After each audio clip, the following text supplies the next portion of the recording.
कलुआ निहायती बदतमीज और हेरा फेरी करने वाला व्यक्ति था। पैसे कमाने की धुन ने उसे कहीं का नहीं छोड़ा। पढ़ाई में तो उसने बीकॉम कर रखी थी, पर खुराफाती दिमाग की वजह से वो हमेशा बदनाम ही होता। शुरू में तो वो चोरी चकारी और गुंडागर्दी करके अपने बच्चों और बीवी का पेट पालता था। हे भगवान, कहाँ फंस गई मैं। देखिए, अगर आपने ये धंधा नहीं छोड़ा तो मैं अपने बच्चों को लेकर यहाँ से चली जाऊंगी अपने मायके। आपके इन करतूतों की वजह से मुझे सुनना पड़ता है इन मोहल्ले वालों से। आपको तो कोई फर्क पड़ता ही नहीं है, लोग हम पे हंसते हैं। पर ये सबसे कलुआ को क्या ही फर्क पड़ने वाला था। उसके लिए तो ये एक आम बात हो चुकी थी।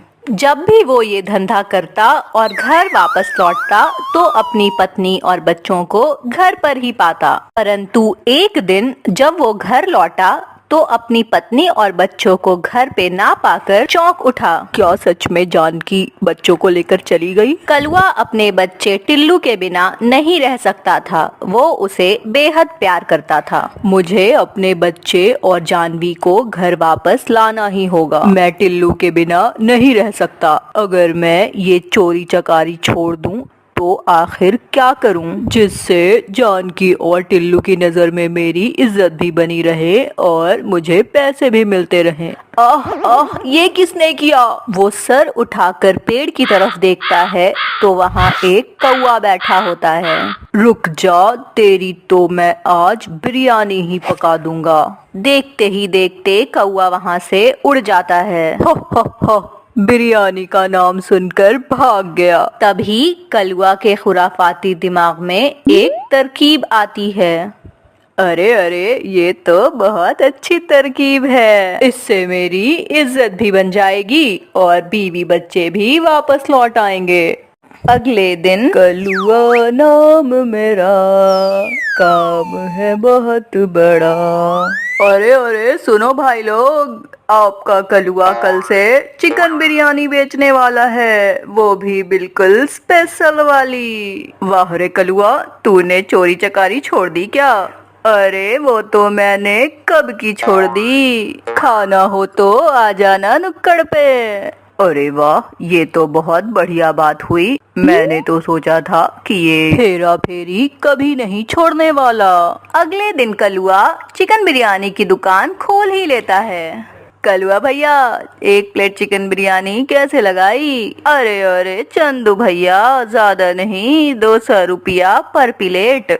तो जरा एक प्लेट लगा तो दीजिए। चंदू एक प्लेट बिरयानी खाकर और 200 रुपए वहीं मेज पर रखकर घर वापस चला जाता है। देखते ही देखते कलुआ के दुकान की सारी बिरयानी बिक जाती है। रात होते होते कलुआ अपने घर वापस आ जाता है और चंदू अपने घर में सो रहा था। सुनिए जी, मेरी साड़ी खराब हो गई है, एक भी ढंग की नहीं बची। मुझे कल एक अच्छी सी साड़ी ला कर दीजिए। ये इतनी रात को कौवा कहाँ से बोल रहा है? अरे कौवा नहीं, मैं। क्या जी, आपकी आवाज को क्या हो गया? आपने कुछ उल्टा सीधा तो नहीं खा लिया? अरे मैंने तो कलुआ की दुकान से चिकन बिरयानी ही खाई थी, उसके बाद तो सीधा घर ही वापस आ गया। हे भगवान, ये मेरे साथ क्या हो गया? अरे आपको किसने बोला था उस कलुआ की दुकान से चिकन बिरयानी खाने को? कहाँ है उस कलुआ की दुकान? कल सुबह लेकर चलो मुझे वहाँ। उसे तो मैं ऐसा सबक सिखाऊंगी कि वो बिरयानी पकाना तो क्या, खाना भी भूल जाएगा। सुबह होते ही चंदू और उसकी पत्नी कलुआ की दुकान पे पहुँच जाते हैं।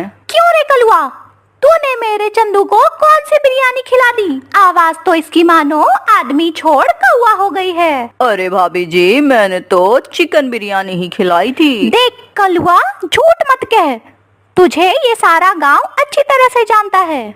कल कितने लोगों को तूने बिरयानी खिलाई, सबको बुला यहाँ। अरे भाभी जी, आपको यकीन ना हो तो बुला ही लो। चंदन की पत्नी सारे लोगों से बारी बारी पूछती है, पर उन सब की आवाज बिल्कुल इंसानों की सी थी। देखिए भाभी जी, इनका इलाज कहीं अच्छे अस्पताल में कराइए, ये बेवजह के इल्जाम मुझ पे मत लगाइए। माफ करना कलुआ, चलिए जी। पर गीता, मैंने इसके अलावा और कुछ भी नहीं खाया था। अरे हाँ हाँ, मैं इस कलुआ को खूब अच्छी तरह से समझती हूँ। अभी घर चलो, हमें इसके खिलाफ कुछ सबूत इकट्ठे करने होंगे पहले। कितना मजा आया कलुआ, तेरा दिमाग तो एक नंबर चीज है। दरअसल कलुआ अपनी बिरयानी थोड़े से चिकन में और बाकी कौवे को मिलाकर बनाता था। चूंकि उसकी दुकान अभी नई थी, उसने थोड़ी सी ही कौवा बिरयानी बनाई थी। हालांकि कौवा बिरयानी खाने वाले 2 से 3 लोग थे। शायद चंदू ने ज्यादा ही कौवा बिरयानी खा ली थी। वाह, मेरा प्रयोग तो सफल रहा। अगर ऐसे ही 10 में से एक इंसान को ऐसी दिक्कत आ भी जाती है तो इसमें मेरा क्या ही बिगड़ेगा। अब कलुआ रोज ही ऐसा किया करता। उसकी हिम्मत भी काफी बढ़ चुकी थी। चंदू और उसकी पत्नी भी इसी ताक में लगे हुए थे। जब भी कोई कौवा की शिकायत लेकर आता तो वो उसे अपनी तरफ कर लेते, और जब 2 से 3 लोग हो गए तब वो सब मिलकर कलुआ की दुकान पर गए। तब कलुआ थोड़ा डर गया। अरे ये सब एक साथ? अरे हाँ कलुआ, अब आएगा ना मजा। तुझे क्या लगा कि हम डर कर भाग गए? अब तो तेरी खैर नहीं। अब इतने लोग तो झूठ नहीं बोलेंगे ना। सुनो भाइयों, क्यों ना हम इसके दुकान की तलाशी लें?